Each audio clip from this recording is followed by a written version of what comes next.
ನಮಸ್ಕಾರ.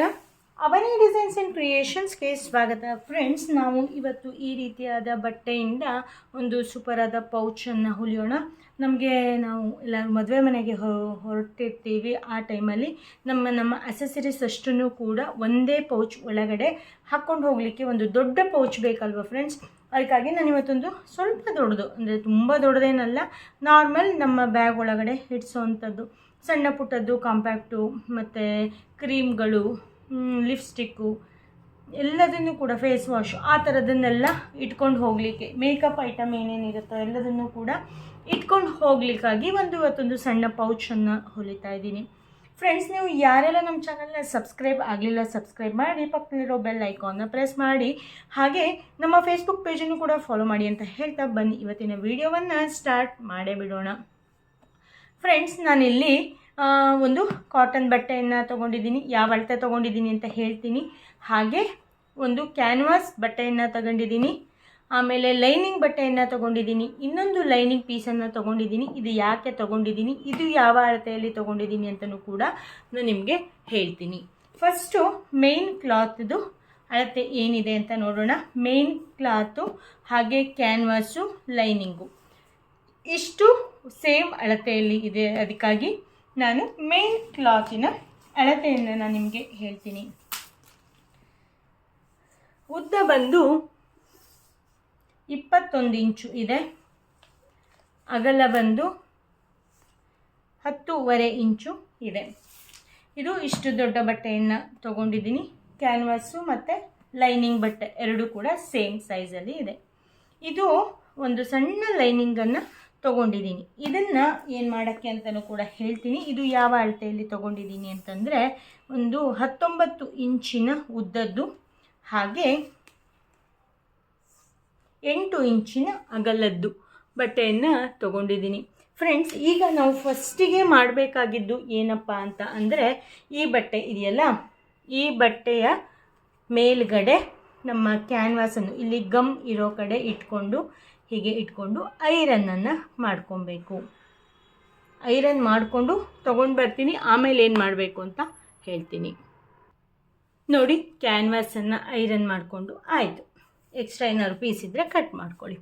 ಈಗ ನಮಗೆ ಮೇಯ್ನಾಗಿ ಬೇಕಾಗಿರೋದು ಜಿಪ್ಪನ್ನು ತಗೊಂಡು ಇಲ್ಲಿ ಮೇಲ್ಗಡೆ ಇಲ್ಲಿದೆಯಲ್ಲ, ಇಲ್ಲಿ ಹೀಗೆ ಉಲ್ಟಾ ಹೊಲ್ಕೊಬೇಕು. ಉಲ್ಟಾ ಹೀಗೆ ಇಟ್ಕೊಬೇಕು. ಆ ಸಣ್ಣ ಬಟ್ಟೆಯನ್ನು ಯಾಕೆ ತೊಗೊಂಡಿದ್ದೀನಿ ಅಂತ ಹೇಳ್ತೀನಿ. ಇದೊಂದು ಜಿಪ್ಪನ್ನು ಅಟ್ಯಾಚ್ ಆಗಲಿ. ಫಸ್ಟು ಹೀಗೆ ಉಲ್ಟಾ ಇಟ್ಕೊಬೇಕು. ಆನಂತರ ಈ ಲೈನಿಂಗ್ ಕ್ಲಾತನ್ನು ಹೀಗೆ ಹಾಕಿ ಮೇಲ್ಗಡೆ ಇಟ್ಟು ಸ್ಟಿಚ್ ಮಾಡಬೇಕು. ಆಮೇಲೆ ಇದನ್ನು ಉಲ್ಟಾ ಇಟ್ಕೊಂಡು ಈ ರೀತಿಯಾಗಿ ಬರಬೇಕು. ಆ ರೀತಿಯಾಗಿ ಸ್ಟಿಚ್ ಮಾಡ್ಕೊಂಡು ನಾನು ಡೀಟೇಲಾಗಿ ಜಿಪ್ಪನ್ನು ಹೇಗೆ ಅಟ್ಯಾಚ್ ಮಾಡಬೇಕು ಅಂತ ತೋರಿಸಿದ್ದೀನಿ. ಬನ್ನಿ ಹೊಲ್ಕೊಂಬರೋಣ. ನೋಡಿ, ಇಲ್ಲಿ ನಾನು ಮೇನ್ ಬಟ್ಟೆ ಮೇಲೆ ಜಿಪ್ಪನ್ನು ಉಲ್ಟಾ ಇಟ್ಟಿದ್ದೀನಿ. ಈಗ ಲೈನಿಂಗ್ ಬಟ್ಟೆಯನ್ನು ತೊಗೊತಾ ಇದ್ದೀನಿ. ಲೈನಿಂಗ್ ಬಟ್ಟೆ ಒಂಚೂರು ದೊಡ್ಡದಾಗೆ ಕಟ್ ಮಾಡ್ಕೊಂಡಿದ್ದೀನಿ, ಲಾಸ್ಟಿಗೆ ನಾವು ಟ್ರಿಮ್ ಮಾಡ್ಕೊಳ್ಳಿಕ್ಕೆ ಆಗುತ್ತೆ ಅಂತ. ಈಗ ಹಿಂಗೆ ಇಟ್ಕೊಂಡು ಅದರ ಮೇಲ್ಗಡೆ ನಾನು ಲೈನಿಂಗ್ ಕ್ಲಾತನ್ನು ಇಟ್ಕೊಂಡು ಇಲ್ಲಿಂದ ಇಲ್ಲಿಗೆ ಸ್ಟಿಚ್ ಮಾಡ್ಕೊತೀನಿ. ಸ್ಟ್ರೈಟ್ ಸ್ಟಿಚ್ ಅಷ್ಟೇ ಫ್ರೆಂಡ್ಸ್, ಮಾಡ್ಕೊಂಡು ಬರ್ತೀನಿ.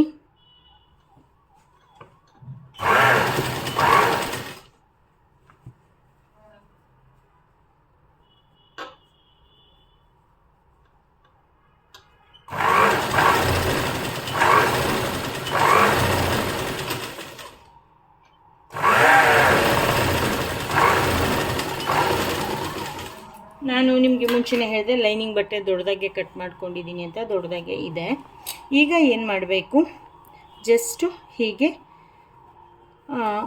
ಹಿಂದೆ ಮುಂದೆ ಮಾಡಿ ಇಲ್ಲಿ ಪ್ರೆಸ್ ಸ್ಟಿಚ್ಚನ್ನು ಹಾಕಬೇಕು. ಆವಾಗ ನಮಗೆ ನೀಟಾಗಿ ಜಿಪ್ಪು ಚೆನ್ನಾಗಿ ಕೂರುತ್ತೆ. ಅದಕ್ಕೋಸ್ಕರ ಇಲ್ಲಿ ಮೇಲ್ಗಡೆ ಒಂದು ಸ್ಟಿಚ್ಚನ್ನು ಹಾಕ್ತೀನಿ.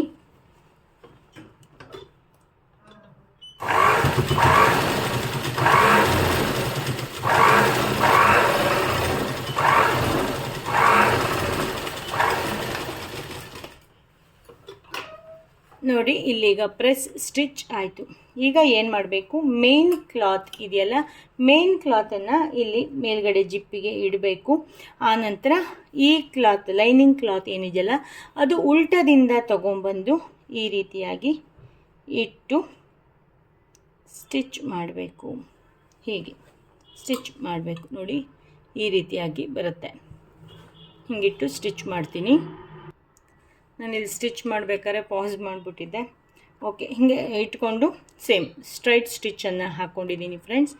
ಈಗ ಏನು ಮಾಡಬೇಕಪ್ಪ ಅಂದರೆ ಇಲ್ಲಿ ಪ್ರೆಸ್ ಸ್ಟಿಚ್ ಹಾಕಬೇಕಲ್ಲ, ಈ ಕಡೆ ಹಾಕ್ದಂಗೆ, ಆವಾಗ ಏನು ಮಾಡಬೇಕು, ಈ ಜಿಪ್ಪನ್ನು ನಾವು ಓಪನ್ ಮಾಡ್ಕೋಬೇಕು. ಓಪನ್ ಮಾಡಿಕೊಂಡು ಇದನ್ನು ಉಲ್ಟಾ ಪಲ್ಟಾ ಮಾಡಿಕೊಂಡ್ರೆ ನಮಗೆ ಈ ಕಡೆ ಪ್ರೆಸ್ ಸ್ಟಿಚ್ ಆಗಿದೆ, ಈ ಕಡೆ ಪ್ರೆಸ್ ಸ್ಟಿಚ್ ಹಾಕಲಿಕ್ಕೆ ಈಸಿಯಾಗಿ ಬರುತ್ತೆ. ನೋಡಿ ಹೀಗೆ ಇಟ್ಕೊಂಡು ಬಟ್ಟೆಯನ್ನು ಕರೆಕ್ಟಾಗಿ ಹೀಗೆ ಮಾಡಿಕೊಂಡು ಇಲ್ಲಿ ಮೇಲ್ಗಡೆ ಒಂದು ಸ್ಟಿಚ್ಚನ್ನು ಹಾಕ್ಕೊತೀನಿ.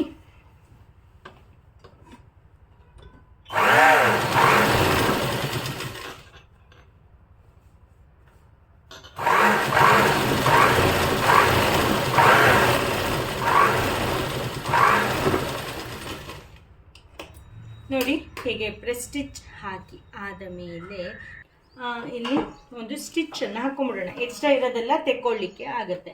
ಅದಕ್ಕಾಗಿ ಇಲ್ಲಿ ಮೇಲ್ಗಡೆಯಿಂದ ಬಟ್ಟೆ ಮೂವ್ ಆಗದೆ ಇರೋ ರೀತಿಯಲ್ಲಿ ಒಂದು ಸ್ಟ್ರೈಟ್ ಸ್ಟಿಚ್ಚನ್ನು ಹಾಕ್ಕೊತೀನಿ.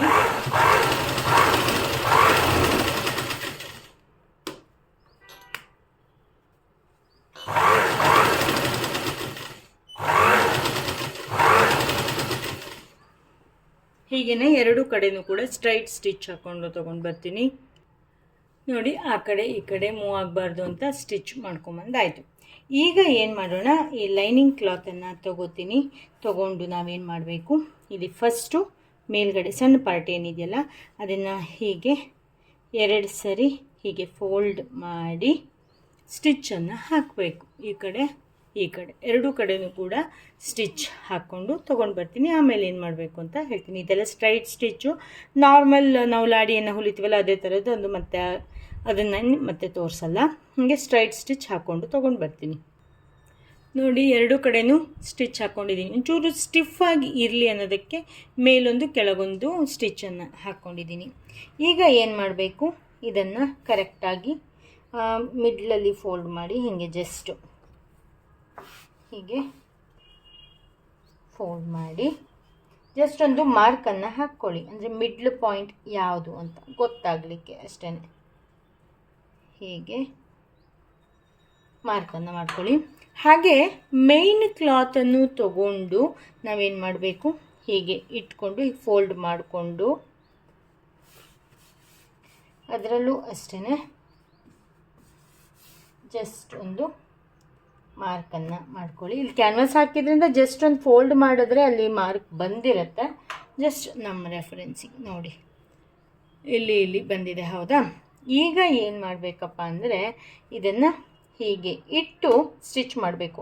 ಒಳಗಡೆ ಪಾಕೆಟ್ ಬಂದರೆ ಚೆನ್ನಾಗಿರುತ್ತೆ ಅಂತ ಅನ್ನಿಸ್ತು, ಅದಕ್ಕೋಸ್ಕರ ಈ ರೀತಿಯಾಗಿ ಮಾಡ್ತಿರೋದು. ಫಸ್ಟ್ ಏನು ಮಾಡೋಣ, ಈ ಮಿಡ್ಲ್ ಲೈನ್ ಏನಿದೆಯಲ್ಲ ಅದನ್ನು ಸ್ಟಿಚ್ ಮಾಡ್ಕೊಳ್ಳೋಣ. ಆಮೇಲೆ ಏನು ಮಾಡಬೇಕಂತ ಹೇಳ್ತೀನಿ. ನೋಡಿ ಇಲ್ಲಿ ಮಧ್ಯದಲ್ಲಿ ಸ್ಟಿಚ್ ಹಾಕ್ಕೊಂಡಿದ್ದೀನಿ. ನೋಡಿ ಇಲ್ಲಿ ಇಷ್ಟು ಜಾಗವನ್ನು ಬಿಟ್ಕೊಂಡಿದ್ದೀನಿ. ಯಾಕೆ ಅಂತಂದರೆ ಇಲ್ಲಿ ನಾವು ಫೋಲ್ಡ್ ಮಾಡಿ ಸ್ಟಿಚ್ ಮಾಡಬೇಕಲ್ವಾ, ಅದಕ್ಕೋಸ್ಕರ ಇಲ್ಲಿ ಅಷ್ಟು ಜಾಗವನ್ನು ಬಿಟ್ಟಿದ್ದೀನಿ. ನೋಡಿ ಹೀಗೆ ಈ ಕಡೆ ಮತ್ತು ಈ ಕಡೆನೂ ಕೂಡ ಫೋಲ್ಡ್ ಮಾಡಿಕೊಂಡು ಹೀಗೆ ಉದ್ದಕ್ಕೆ ಸ್ಟಿಚ್ ಹಾಕ್ಕೊಳ್ಳಿ. ಇಲ್ಲೇನಾದ್ರು ಹೀಗೆ ಫೋಲ್ಡ್ ಮಾಡಿ ಆದಮೇಲೆ ಒಂಚೂರು ಗ್ಯಾಪ್ ಬರುತ್ತಲ್ಲ, ಅಲ್ಲಿಗೂ ಕೂಡ ಒಂದೊಂದು ಸ್ಟಿಚ್ಚನ್ನು ಹಾಕ್ಕೊಂಡು ಬರ್ತೀನಿ. ನೋಡಿ ಹೀಗೆ ಪಾಕೆಟ್ ರೆಡಿ ಆಯಿತು. ಬಟ್ ನಮಗೆ ಇಷ್ಟು ಪಾಕೆಟನ್ನು ಹಾಕಲಿಕ್ಕೆ ಬರಲ್ಲ ಅಲ್ವಾ, ಅದಕ್ಕಾಗಿ ನಾವು ಇಲ್ಲೊಂದು ಈ ಕಡೆಯಿಂದ ಒಂದು 2 ಇಂಚ್ ಮೇಲ್ಗಡೆ, ಇಲ್ಲಿಂದ 2 ಇಂಚ್ ಮೇಲ್ಗಡೆ ಇಲ್ಲೊಂದು ಸ್ಟಿಚ್ಚನ್ನು ಹಾಕೊಳ್ಳೋಣ. ನೀವು ಅಂದ್ಕೊಬೋದು ಇಲ್ಲಿ ಮೇಲ್ಗಡೆ ಕ್ಲಾತಲ್ಲಿ ಸುಮ್ಮನೆ ಸ್ಟಿಚ್ ಬರುತ್ತೆ, ಲೈನಿಂಗ್ ಕ್ಲಾತಲ್ಲೇ ಮಾಡ್ಕೊಬೋದಿತ್ತು ಅಂತ. ನಾವು ಈ ರೀತಿ ಮಾಡಿದ್ರೆ ನಾವು ಬೇರೆ ಡಿಫ್ರೆಂಟ್ ಕಲರ್ ದಾರ ಹಾಕಿದ್ರೆ ಅದೇ ಒಂದು ಡಿಸೈನ್ ಆಗಿ ಕಾಣಿಸುತ್ತೆ ಫ್ರೆಂಡ್ಸ್. ನಾನು ಅದಕ್ಕೋಸ್ಕರ ಮಾಡಿದೆ. ಬಟ್ ನಾನಿಲ್ಲಿ ಸೇಮ್ ಕಲರ್ ದಾರವನ್ನೇ ಹಾಕಿದ್ದೀನಿ. ಅಂದರೆ ಬಟ್ಟೆನೇ ಡಿಸೈನ್ ಇದೆಯಲ್ಲ, ಅದಕ್ಕೋಸ್ಕರ ಸೇಮ್ ಕಲರ್ ದಾರವನ್ನು ಹಾಕಿದ್ದೀನಿ. ಈಗ ಇಲ್ಲಿಂದ ಒಂದು 2 ಇಂಚ್ ಮೇಲೆ, ಇಲ್ಲಿಂದ 2 ಇಂಚ್ ಮೇಲೆ, ಅಂದರೆ ನಾವು ಇಲ್ಲೇನು ಮಾಡಬೇಕಲ್ಲ, ಅದಕ್ಕಾಗಿ ನಾವಿಲ್ಲಿ ಕಟ್ ಮಾಡ್ಕೊಳ್ಳೋಣ. ಓಕೆನಾ? ಅಲ್ಲ ಸಾರಿ, ಸ್ಟಿಚ್ ಮಾಡ್ಕೊಳ್ಳೋಣ. ನೋಡಿ, ಪಾಕೆಟ್ ರೆಡಿ ಆಯಿತು. ಈಗ ನಾನೇನು ಇಲ್ಲೇನು ಎಕ್ಸ್ಟ್ರಾ ಲೈನ್ ಹಾಕ್ಕೊಳ್ಳಿಲ್ಲ, ಇಲ್ಲೊಂದು ಸ್ಟಿಚ್ ಹಾಕ್ಕೊಂಡ್ವಲ್ಲ, ಅದಕ್ಕಾಗಿ ಏನು ಹಾಕ್ಕೊಳ್ಳಿಲ್ಲ. ಈಗ ಏನು ಮಾಡಬೇಕಪ್ಪ ಅಂತಂದರೆ ರನ್ನರನ್ನು ಹಾಕ್ಕೊಬೇಕು. ನಾನು ರನ್ನರ್ ಹಾಕೋದು ಡೀಟೇಲಾಗಿ ವಿಡಿಯೋನ ಹಾಕಿದ್ದೀನಿ ಫ್ರೆಂಡ್ಸ್. ನೀವು ಅದನ್ನು ಯಾರೆಲ್ಲ ನೋಡಿಲ್ಲ ನೋಡ್ಕೊಂಬನ್ನಿ.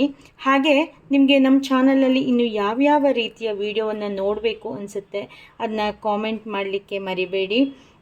ಕೊನೆಗೆ ಇನ್ನು ಡಿಫ್ರೆಂಟ್ ಆದ ವಿಡಿಯೋಗಳು ನಮ್ಮ ಚಾನಲಲ್ಲಿ ಬರೋದಿದೆ. ನೀವಿನ್ನೂ ಚಾನಲ್ನ ಸಬ್ಸ್ಕ್ರೈಬ್ ಮಾಡದೆ ಇದ್ದರೆ ಪ್ಲೀಸ್ ಸಬ್ಸ್ಕ್ರೈಬ್ ಮಾಡಿ. ಹಾಗೆ ಪೌಚ್ ಯಾವ ರೀತಿಯಾಗಿ ಬಂದಿದೆ ಎಲ್ಲ ವಿಡಿಯೋಕ್ಕೂ ಕೂಡ ಕಾಮೆಂಟ್ ಮಾಡಿ ಫ್ರೆಂಡ್ಸ್. ನೀವು ಕಾಮೆಂಟ್ ಮಾಡೋದ್ರಿಂದ ನಮಗೆ ನೆಕ್ಸ್ಟ್ ವಿಡಿಯೋ ಮಾಡಲಿಕ್ಕೆ ಮೋಟಿವೇಶನ್ ಬರುತ್ತೆ.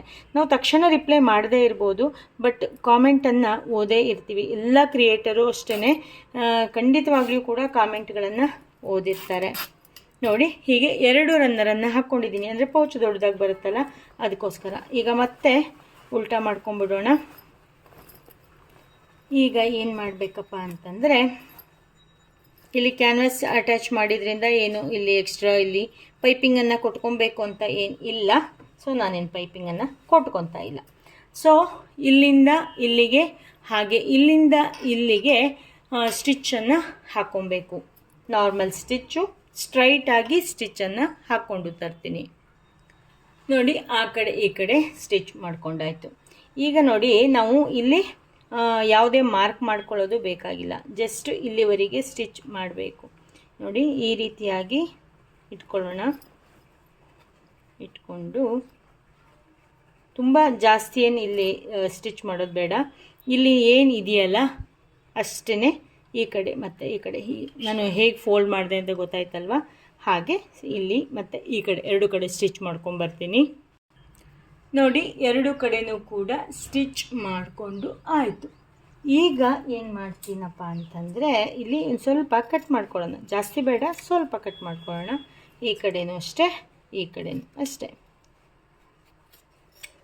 ಇಲ್ಲೇನು ನಾವು ಕ್ಯಾನ್ವಾಸ್ ಹಾಕಿದ್ರಿಂದ ಒಂದು ಉಪಯೋಗ ಏನು ಅಂದರೆ ಇಲ್ಲಿ ಪೈಪಿಂಗ್ ಕೊಡೋ ಅವಶ್ಯಕತೆ ಇಲ್ಲ. ಏನಕ್ಕೆ ಅಂದರೆ ಮೈನ್ ಕ್ಲಾತು ಪೂರ್ತಿ ಅಂಟ್ಕೊಂಡ್ಬಿಟ್ಟಿರುತ್ತೆ ಅದರೊಳಗಡೆ, ಅಲ್ಲಿ ನಮಗೆ ಯಾವುದೇ ರೀತಿಯಾಗಿ ಬಿಚ್ಚೋದಿಲ್ಲ. ನೋಡಿ, ಇಲ್ಲಿ ಪೌಚ್ ಬಂದಿದ್ದು ಎಷ್ಟು ಚೆನ್ನಾಗಾಯಿತು. ನಮ್ಮ ಸಣ್ಣ ಪುಟ್ಟ ಕಾಸ್ಮೆಟಿಕ್ಸ್ಗಳನ್ನು ಇಲ್ಲ ಪಿನ್ನು, ಹೇರ್ ಪಿನ್ನು ಮತ್ತು ಸಣ್ಣ ಪುಟ್ಟದ್ದು ಏನಾದ್ರು ಕ್ಲಿಪ್ಗಳು ಅಂಥದನ್ನೆಲ್ಲ ಹಾಕ್ಕೊಳ್ಳಿಕ್ಕೆ ತುಂಬ ಚೆನ್ನಾಗಿ ಆಗುತ್ತೆ. ಈಗ ನೋಡಿ, ನಿಧಾನವಾಗಿ ಟರ್ನ್ ಮಾಡಬೇಕು ಮತ್ತು ಈ ಮೂಲೆಗಳನ್ನೆಲ್ಲ ಕರೆಕ್ಟಾಗಿ ಬಿಡಿಸ್ಕೊಬೇಕು. ನೋಡಿ, ಈ ರೀತಿಯಾಗಿ ಇಷ್ಟು ಆದಮೇಲೆ ಜಿಪ್ಪನ್ನು ಹಾಕಬೇಕು. ನೋಡಿ, ಈ ರೀತಿಯಾದ ಒಂದು ಸೂಪರಾದ ಪೌಚು ರೆಡಿ ಆಯಿತು. ಕೆಳಗಡೆ ಇಷ್ಟು ಅಗಲ ಬಂದಿರೋದ್ರಿಂದ ತುಂಬ ಐಟಮು ಹಿಡಿಸುತ್ತೆ. ಒಳಗಡೆ ಅಷ್ಟೇ ಅಲ್ಲದೆ ಇಲ್ಲಿ ಪಾಕೆಟ್ ಕೂಡ ಇರೋದ್ರಿಂದ, ನಾನು ಪಾಕೆಟ್ ಮಾಡಿ ಇಷ್ಟು ದಿನ ಯಾವ ಪೌಚು ಹೊಲಿದಿರಲಿಲ್ಲ. ಈ ರೀತಿ ಪೌಚ್ಗಳನ್ನು ಇವತ್ತು ಹೊಸದಾಗಿ ತೋರಿಸಿದ್ದೀನಿ. ಪಾಕೆಟ್ ಇರೋದ್ರಿಂದ ಸುಮಾರು ಐಟಮ್ ಎಕ್ಸ್ಟ್ರಾನು ಕೂಡ ಇಟ್ಕೊಬೋದು. ನೋಡಿ, ಇದು ನಿಮಗೆ ಇಷ್ಟ ಆಯಿತು ಅಂತ ಅಂದ್ಕೊತೀನಿ. ಇಷ್ಟ ಆದರೆ ಲೈಕ್ ಮಾಡಿ, ಶೇರ್ ಮಾಡಿ, ಕಾಮೆಂಟ್ ಮಾಡಿ. ನೀವಿನ್ನೂ ನಮ್ಮ ಚಾನಲ್ನ ಸಬ್ಸ್ಕ್ರೈಬ್ ಮಾಡದೆ ನೋಡ್ತಾ ಇದ್ದರೆ ಪ್ಲೀಸ್ ಸಬ್ಸ್ಕ್ರೈಬ್ ಮಾಡಿ. ಹಾಗೆ ನಮ್ಮ ಫೇಸ್ಬುಕ್ ಪೇಜನ್ನು ಕೂಡ ಫಾಲೋ ಮಾಡಲಿಕ್ಕೆ ಮರಿಬೇಡಿ ಅಂತ ಹೇಳ್ತಾ ಇವತ್ತಿನ ವಿಡಿಯೋವನ್ನು ಇಲ್ಲಿಗೆ ಮುಗಿಸ್ತಾ ಇದ್ದೀನಿ. ನೆಕ್ಸ್ಟ್ ಅಪ್ಡೇಟಲ್ಲಿ ಹೊಸ ವಿಡಿಯೋದೊಂದಿಗೆ ಮತ್ತೆ ಸಿಗ್ತೀನಿ. ಅಲ್ಲಿವರೆಗೂ ಕೂಡ thank you, bye, take care, ಶುಭ ದಿನ. ನಿಮ್ಮ ಪ್ರೀತಿ ಸದಾ ಇರಲಿ. ವಿಡಿಯೋ ನೋಡಿದ್ದಕ್ಕಾಗಿ ಧನ್ಯವಾದಗಳು. ನೆಕ್ಸ್ಟ್ ಅಪ್ಡೇಟಿಗಾಗಿ ಕಾಯ್ತಾ ಇರಿ. Thank you, bye, take care, ಶುಭ ದಿನ.